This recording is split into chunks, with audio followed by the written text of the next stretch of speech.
अथ सत्यार्थ प्रकाशः अष्टम समुल्लासः। अब हमारा ये सत्यार्थ प्रकाश का स्वाध्याय आरंभ होता है। हम इसमें प्रश्नोत्तर के माध्यम से अनेक शंकाओं का समाधान प्राप्त कर रहे हैं। तो आज क्या प्रश्न आता है हम देखते हैं। आज प्रश्न आ रहा है कि जैसे मनुष्य आदि के माँ बाप साकार हैं, उनका संतान भी साकार होता है। जो ये निराकार होते तो इनके लड़के भी निराकार होते। वैसे परमेश्वर निराकार हो तो उसका बनाया जगत भी निराकार होना चाहिए। तो ये प्रश्न आया। तो उसने क्या कहा कि जैसे माता पिता साकार होते हैं तो संतान भी साकार होते हैं। सीधी बात है, ये तो सही बात भी है। और अगर वो निराकार होते तो उनके लड़के भी निराकार होते। तो परमेश्वर ने जगत बनाया, तो अगर परमात्मा निराकार है तो जगत भी निराकार होना चाहिए। तो इसका उत्तर क्या देते हैं? तो स्वामी जी कहते हैं, यह तुम्हारा प्रश्न लड़के के समान है, क्योंकि हम अभी यह कह चुके हैं कि परमेश्वर का उपादान कारण, परमेश्वर जगत का उपादान कारण नहीं किंतु निमित्त कारण है। और जो स्थूल होता है वह प्रकृति और परमाणु जगत का उपादान कारण है, और वे सर्वथा निराकार नहीं किंतु परमेश्वर से स्थूल और अन्य कार्य से सूक्ष्म आकार रखते हैं। ये स्वामी जी ने उत्तर दे दिया कि जो तुम प्रश्न करते हो कि माता पिता साकार हैं तो उनके संतान भी साकार होते हैं, और वो निराकार होते तो लड़के भी निराकार होते। ऐसे परमात्मा निराकार है तो जगत भी निराकार होना चाहिए।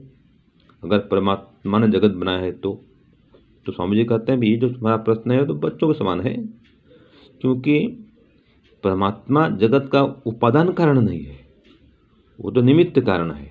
माने परमात्मा के अंदर से ये जगत नहीं निकला, वो तो उसका निर्माण करता है जगत का अपने सामर्थ्य से, अद्भुत शक्ति से, ज्ञान विज्ञान से। और जो उसका उपादान कारण है जगत का, वो तो प्रकृति है। तो उसके जो परमाणु हैं वे जगत के उपादान कारण हैं, और जो प्रकृति है अथवा परमाणु वे सर्वथा निराकार नहीं है। भले सूक्ष्म हैं, अति सूक्ष्म हैं, लेकिन वो आकार रहित नहीं है। तो क्योंकि उनमें आकार है इसलिए जगत भी आकार वाला है। तो परमात्मा ऐसे तो है नहीं, वो तो निराकार है, वो आकार वाला नहीं है। और परमात्मा से ये संसार उत्पन्न नहीं हुआ है, वो तो उत्पन्न कराता है या उत्पन्न करता है प्रकृति से। तो प्रकृति से जगत बना है, परमात्मा के अंदर से नहीं बना। अगर परमात्मा के अंदर से बनता तो फिर वो चेतन भी होता, सारे पदार्थ चेतन होते, क्योंकि परमात्मा चेतन है, लेकिन जगत तो चेतन नहीं है। इसलिए परमात्मा के अंदर से जगत नहीं बना है, ये तो जो प्रकृति है उससे जगत उत्पन्न हुआ है, और उत्पन्न करने वाला भी परमात्मा है। तो इस प्रकार से जो प्रकृति है और जो पदार्थ हैं परमाणु, वे सब परमेश्वर से स्थूल हैं। हाँ, इतना जरूर है कि जो ये आज के जो हम देखते हैं कार्य पदार्थ, इनसे वो सूक्ष्म है। पृथ्वी, जल, अग्नि, वायु, आकाश जो भी हम देख रहे हैं, इनमें आकाश सूक्ष्म पदार्थ है। ऐसे ही जो प्रकृति है अति सूक्ष्म है, आकाश से भी सूक्ष्म है। आकाश तो 5 महाभूत का एक भूत है, तो उससे भी प्रकृति और अति सूक्ष्म है। तो स्थूल जगत को परमात्मा ही इस प्रकृति से बनाता है। तो प्रकृति में आकार है, इसलिए जगत में भी आकार है। ये स्वामी दयानंद उत्तर देते हैं। ये तो स्वामी जी की रचना है। सत्यार्थ प्रकाश प्रमाण से युक्त है। तो हम भी इस ग्रंथ का स्वाध्याय करें और जीवन को महान बनाएं। ओम शांति ओम शम। प्यारे भाइयों बहनों, सादर सब प्रेम नमस्ते। पूर्व पक्ष अपनी बात पर अड़ा हुआ है। अब वह इस बात का तर्क रख रहा है। जैसे कि बात चली थी, अभी स्वामी जी आपको सुना रहे थे कि परमात्मा साकार है पूर्व पक्ष के अनुसार, क्योंकि वो तर्क रख रहा है कि उसका संतान भी साकार होता है। अगर जो निराकार होते तो उनके लड़के भी निराकार होते। वैसे परमेश्वर निराकार हो तो उसका बनाया जगत भी निराकार होना चाहिए। ये बात अभी आप सुन रहे थे।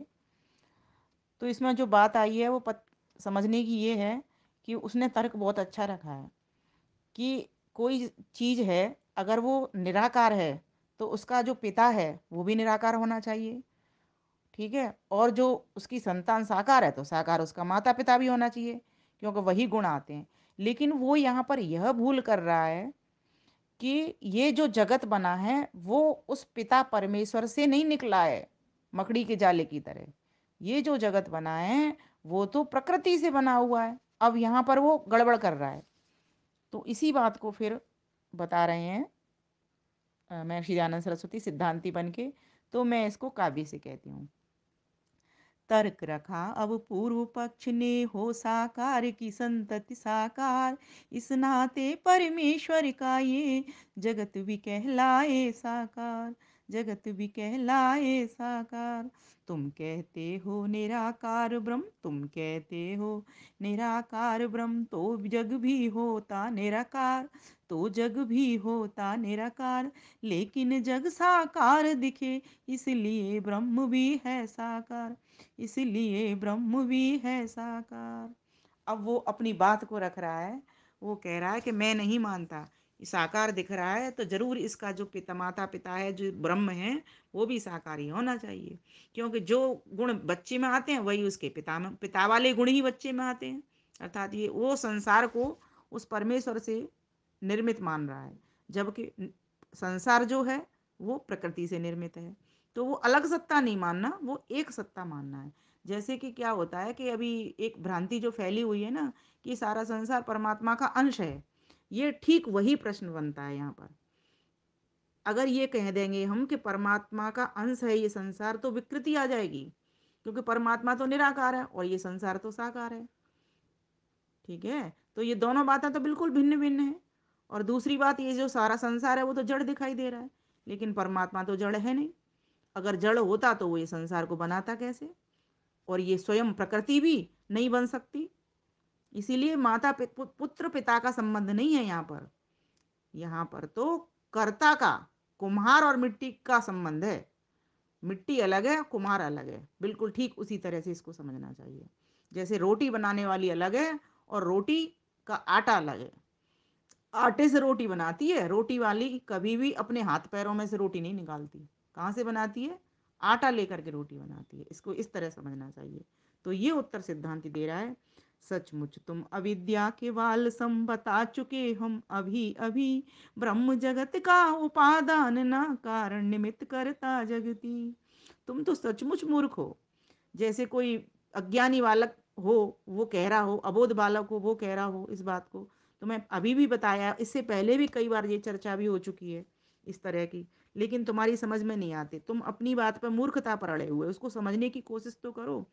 ये जो ईश्वर जगत का उपादान नहीं है, जगत का उपादान तो प्रकृति है। ब्रह्म कभी भी जगत का उपादान नहीं हो सकता।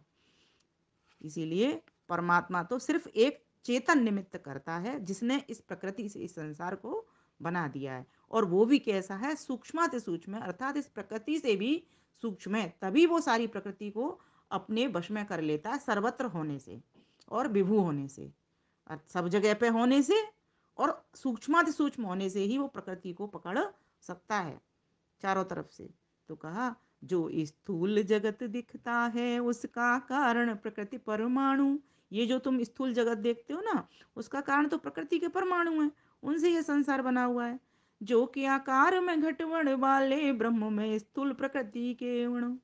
ब्रह्म से तो स्थूल होते हैं ये प्रकृति के अणु, ब्रह्म तो सूक्ष्माति सूक्ष्म है, लेकिन ये प्रकृति तो सूक्ष्म है, मतलब ब्रह्म से थोड़ी स्थूल है इसके अणु तो। इसीलिए इस तरह इसको समझना चाहिए। ये जो संसार तुम देख रहे हो, भले ही प्रकृति तुमको नहीं दिखती हो, उसका मूल कारण तुम्हें नहीं दिखता हो, ये भी भ्रांति हो जाती है, इसलिए नहीं समझ पाते लोग। लेकिन फिर भी ईश्वर से वो स्थूल है, ये हमारा वैदिक साइंस कहता है। इसीलिए ही उस साकार प्रकृति से ही ये साकार संसार बन सकता है। किंतु दृश्य जो जगत दिखे इसमें सूक्ष्मता प्रकृति में भारी, इससे सूक्ष्मता प्रकृति में भारी, लेकिन ब्रह्म तो प्रकृति से भी भिन्न निर्मित करता धारी, भिन्न निमित्त करता धारी। इसलिए ठीक न बात तुम्हारी, जगत ब्रह्म संतान नहीं, जगत ब्रह्म संतान नहीं, अर्थात जगत परमात्मा का अंश नहीं है। जगत प्रकृति जड़ साकारी, निराकार ब्रह्म जग निर्मात्री, जगत प्रकृति जड़ साकारी, निराकार ब्रह्म जग निर्मात्री।